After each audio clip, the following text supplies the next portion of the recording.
Hey, how's it going? It's me again.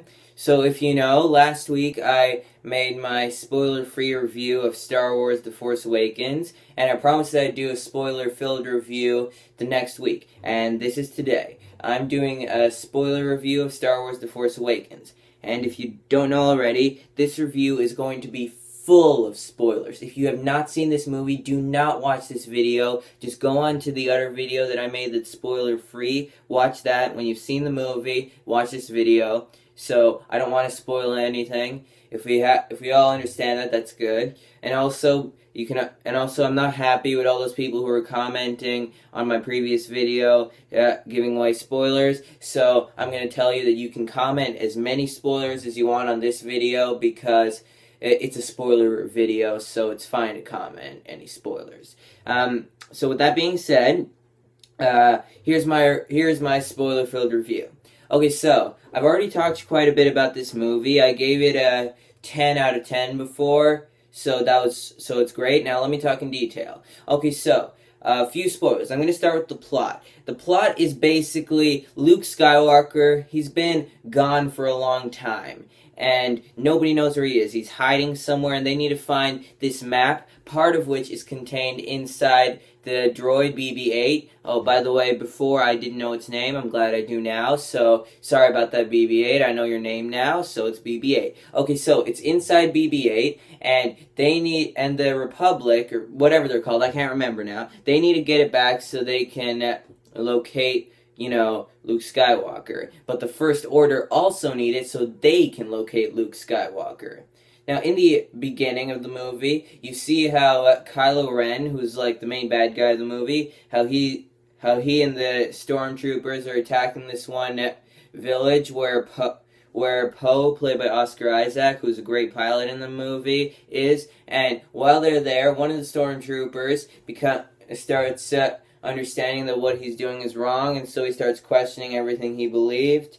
And this stormtrooper later becomes known as Finn, thanks to Poe, because they help each other escape after Finn realizes the big problems.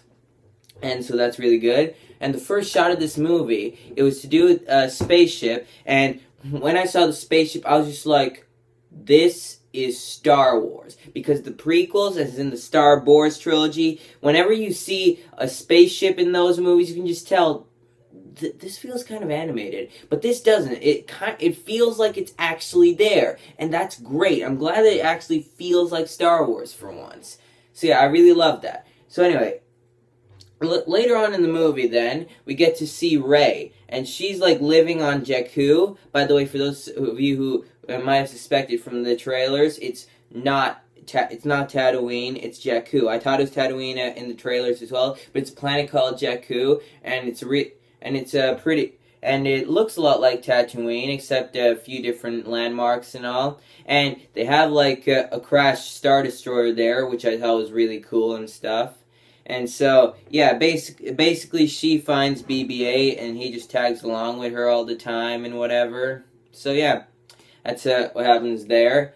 And then Finn and Poe crash land their ship onto Jakku, and Finn gets separated from Poe, believing him to be dead. And so then he goes and finds Rey, and he is wearing this thing from the sort of jacket from Poe, and so then BB-8 recognizes him because of the jacket, and so then that's how they get together, basically.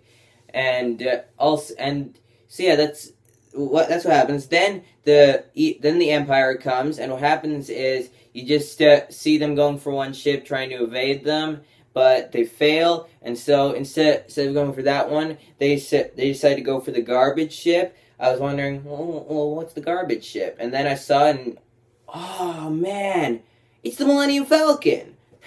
I'm not surprised though. I mean, they called the Millennium Falcon like garbage when it was there about like what 30 years ago or so, 35 maybe. 35 years ago in the Star Wars universe, people called it a piece of junk, and so I'd understand why they still call it like that now, because that was 35 years ago, and it's a lot more now, so they can still call it junk, really. But it's not. It's still awesome. And you do get to... And then later they meet up with Chewbacca and Han Solo. And so it was really awesome to see them there. I mean, Chewbacca's great, and Han Solo, played, of course, by Harrison Ford. He's really great in the movie as well. I really loved his character. He wasn't just shoehorned in there. And so, yeah, basically, they have to get to this one planet and stuff, so they can stop Kylo Ren and the First Order and all, when they've created this sort of big battle station, which is like the turd, Death Star, only way bigger, which they address in the movie. And so yeah, basically it's like that. They have to go after it then. And now, getting into that, here are a few more spoilers than just the plot. First of all, we learned that Kylo Ren, a bit on in the movie, we learned that Kylo Ren is actually a lot younger than we would have expected. He looks like he's in his 20s. I'm not sure how old the actor is, but he looks like he's in his 20s. And then when you see him, you're just like, that's not what I was expecting. Because when we knew Darth Vader, we just knew that he had that sort of burnt head all the way, and he was a really old person. But basically, this guy, Kylo Ren, he's actually like trying to be Darth Vader. He's not actually like him. He just wants to be like him, and so he acts like him. And he's actually pretty vulnerable inside. And not only that, but I said before, I think I might have said before, I can't remember now, it's not a very good head in here, but I think I might have said before in my spoiler-free review that there's one thing that happens around halfway in the movie that just made my jaw drop, and what that is that Senator Snoke, he tells Kylo Ren what he knows, but what the audience doesn't. He tells him how all of these guys, including Rey and Finn and Chewbacca, have been found, and then he says, and this includes your father, Han Solo. And I was just like, because I was not expecting that. I was not expecting him to be Ben Solo. That's his name, Ben Solo. I was not expecting that. I just thought he'd be some normal bad guy, just like the next Darth Vader or whatever. But this made his character really deep, and I really got into his character after. Because, part of me was a bit unhappy that he wasn't some really awesome guy, like old and stuff. But it kind of helped the story and his character, because we got to learn as if he was, a normal person and not just some big, awesome, evil guy. No, he's a person. He has light and dark inside him. Because Darth Vader, as awesome as he is, in the first movie, before we saw all the other ones, we didn't really know that much about his character, to be honest. And we never really saw that light side at that time. We only saw the dark. But here, through Kylo Ren, we see both. And they're awesome when they're mixed together. And so yeah, I really liked how they showed that, and it was a really big surprise when I saw it. And also, what I was really upset at this. I could have, if I was a more sensitive viewer in the audience, I would have cried, because pretty much everybody's spoiling this these days. But since this is a spoiler review, I have to touch on it.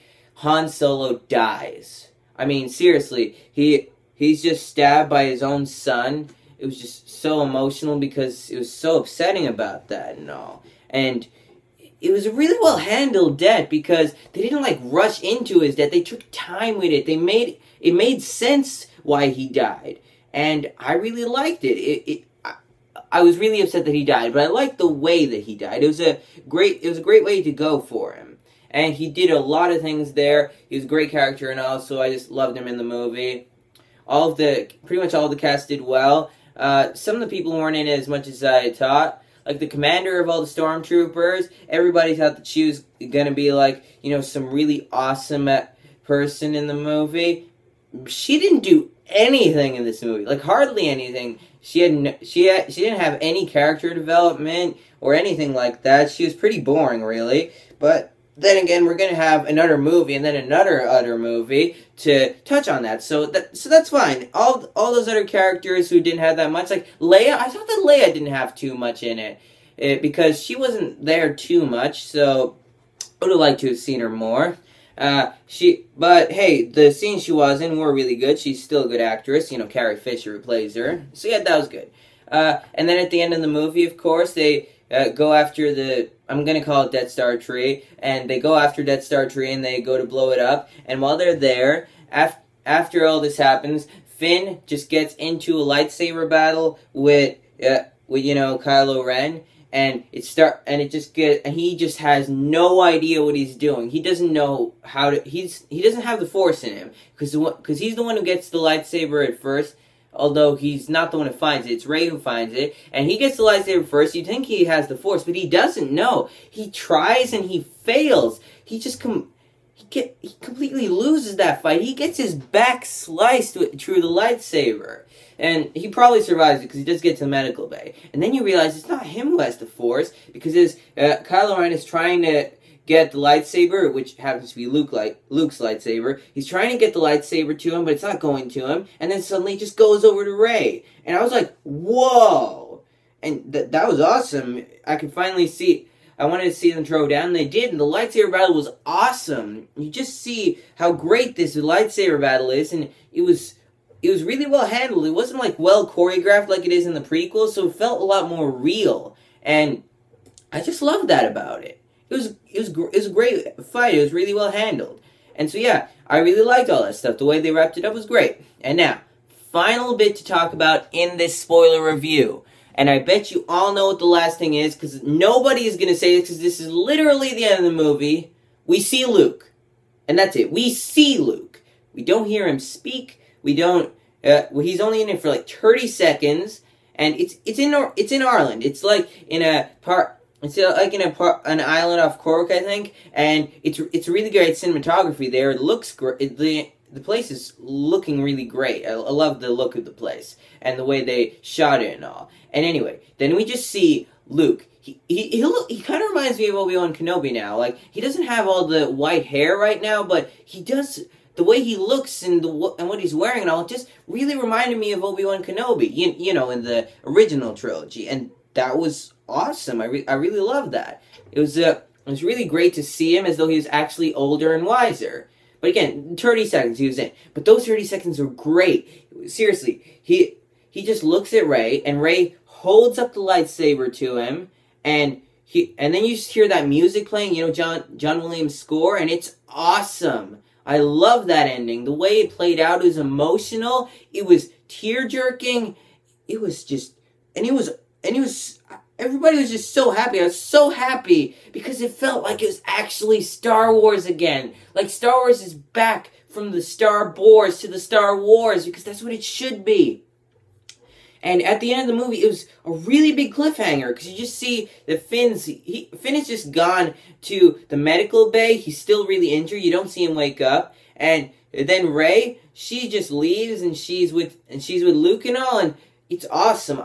Now I'm really excited for Episode 8, and of course for the new spin-off Rogue One. Maybe not as much because it doesn't have anything to do with this. I'm hoping that's really good, though. I'm still looking forward to it, but more so to Episode 8, and I'm really looking forward to that. So as I said, I gave it 10 out of 10 before, so I'm just mentioning it in case you didn't see my spoiler-free review. So yeah, this is my review of Star Wars Force Awakens spoiler-filled, and I hope you liked it. Feel free to comment as many spoilers as you want. This is your chance. Do it. Just comment all the spoilers you wish, and I might reply to them. I'm really curious as to what you think of all these things. And I know I've left a few stuff out because I never want to make these videos too long, and I often forget this stuff. So if you think I left something out, just leave a comment below, and I'll address that. So yeah. And as always, you don't have to go while you got Timo.